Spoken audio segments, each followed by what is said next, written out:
නුවරඑළිය තිබ්බ නාදගම සාර්ථකද කියලා කවුරු හරි ඇහුවොත් මම මෙහෙම කියන්නම්. මම මේකේ වීඩියෝසුත් පෙන්නන ගමන් යන්නම්. නාදගම බැලුවාම නාදගමට ප්‍රවේශ වෙද්දී නාදගමේ ප්‍රවේශ පත්‍රයේ ඉඳන් මම මාර ඉම්ප්‍රෙස්. නාදගම ෆෙස්ටිවල් ඔෆ් මියුසික් කියලා ගහලා තිබ්බා. ලස්සන ලයිටිං ඇන්ඩ් ඩ්‍රෙසිං අර මේ ඔක්කොම ටික හොඳයි. ආර්ට් පැත්තද කමර්ෂල් පැත්තද හැම දෙයක්ම ලස්සන ඩිසයින් වෙලා තිබ්බා. ෆෙස්ටිවල් පාක් එක ගත්තාම හරිම එන්ටර්ටේනින් හරිම එන්ජොයි කරන්න ලස්සනට හදලා තිබ්බා. ඒක ඇතුලේ නාදගම හන්දිය තිබ්බා. ඕපන් මයික් එක තිබ්බා. ඒකේ මං ගිහිල්ලා සින් කරා. ගේමිං ඒරියාස් ගේමිං සෝන්ස් තිබ්බා. ගිනි මැල තිබ්බා.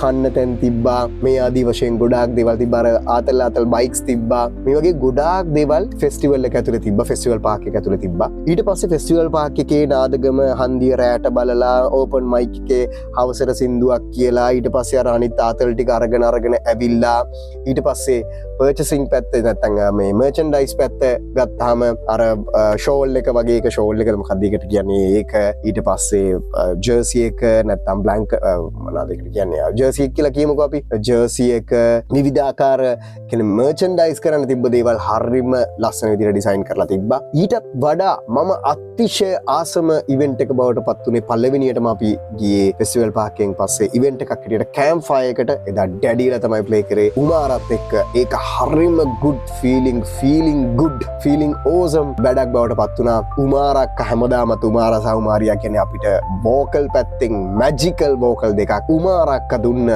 ඒ වෝකල් මැජික් එක මාරම ලස්සනයි පිස්සු හැදෙනවා පොඩි කැලක් පෙන්වන්න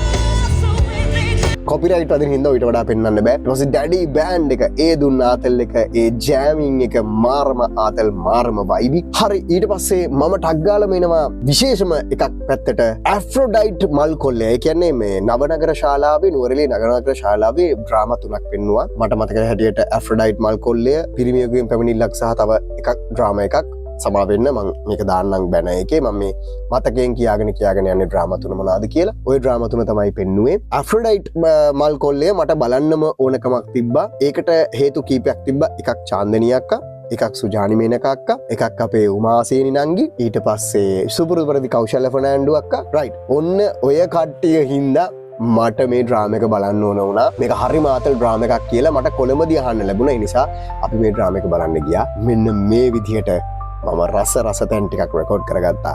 සචිත්‍ර රාහුබද්ද තමයි මේ නාට්‍ය අධ්‍යක්ෂකවරයා නිෂ්පාදනය තිලක් අබේසිංහ කොළඹදී මම ගොඩාක් බලන්න උත්සාහ කරපු ඩ්‍රාම එකක්. හැබැයි අන්තිමේදී ලස්සන තැනක මට මේ ඩ්‍රාම එක බලන්න අවස්ථාව ලැබුණා. නාදගමේ තිබ්බ මගේ හිත ඇදිච්චම වැඩේ නිසා තමයි මම නාදගම ඕවරෝල් මෙහෙම කතා කරද්දි මේක ගැන කතා කරන්න. නාදගම ගැන ගොඩක් කට්ටිය කතා කරා. නාදගම ගැන මම කලිනුත් කතා කරා. ඉතින් මෙතුන්ට අපි බොහොම ස්තුතිවන්ත වෙනවා.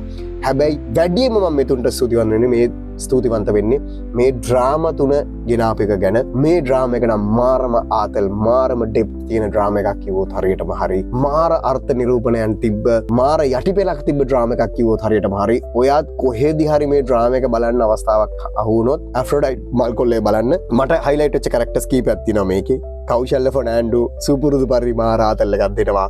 චාන්දනී අක්කා පුදුම ආතල් එකක් දෙන්නේ මේ ඩ්‍රාමා එකේ. පුදුම ආතල් එකක්. සුජානි අක්කා නම් පොඩ්ඩක් සීරියස් කැරක්ටර් එකක් කරන්නේ. ඊට පස්සේ උමාසේනිත් ඉඳලා පුල් ආතල් එකක් දෙනවා. ඔය ටික බැලුවා නම් ඔයාලා මේ ඩ්‍රාමා එක බැලුවා නම් මාර ආතල්. ඉතින් නාදගම ඇතුලේ මේ නාදගම ලස්සන දේවල් මේ විදිහට ඔයාලා දැන් දකින්න අතරදී මේ ඩ්‍රාමා එක දුන්න ට්‍රීට්මන්ට් එක මාරම ලස්සනයි. එදා පට්ට සෙනගක් හිටියේ හෝල් එකේ. හෝල් එක පිරෙන්න සෙනග හිටියා. හැමෝම එන්ජොයි කරා. තරුණ බාල මහලු විශේෂයෙන්ම තරුණ කට්ටිය තමයි මේ ඩ්‍රාමා එක බැලුවේ. ඉතින් මම වට රෙකමන්ඩ් කරනවා මේ ඩ්‍රාමා එක කොහෙදී හරි ළඟපාතක තියෙනවා නම් අනිවාර්යෙන් ගිහින් බලන්න. ඇෆ්‍රොඩයිට් මල් කොල්ලය ගිහිල්ලා බලන්න. සුපිරි ඩ්‍රාමා එකක්. ඉතින් මම මේක ඩිලාන්ස් රිවිව් වලින් මම කිව්වා මේ ෆිල්ම්ස් ගැන තමයි මම වැඩිපුර කතා කරන්නේ ආර්ට් පීසස් ගැන කතා කරන්න කියලා. මේකත් ආර්ට් පීස් එකක් මට හිතේට වැදිච්ච ආර්ට් පීස් එකක් ඉඳ තමයි ඒක ස්ටේජ් ඩ්‍රාමා එකක් වුණත් මේක ගැන මම කතා කරන්න හිතුවේ. රයිට් මේ විෂුවල්ස් එක්ක මේ වෙච්ච දේවල් එක්ක මේ දේවල් එක්ක වාට මේ නාදගමත් එක්ක බැඳිච්ච ඇෆ්‍රොඩයිට් මල් කොල්ලේ වාට සෙට් නම් අනිවාර්යෙන්ම කමෙන්ට් කරන්න, ලයික් කරන්න, ෂෙයා කරන්න කියලත් මතක් කරනවා. එනම් දිගටම ඩිලාන්ස් රිවිව් එකක් එන්න මේ වගේ ලංකාවේ ලෝකේ ආර්ට් පීසස් ගැන ලෝකේවත් කතා කරන ඉස්සරහට ආර්ට් පීසස් ගැන මම දිගටම කතා කරන්න සූදානම්.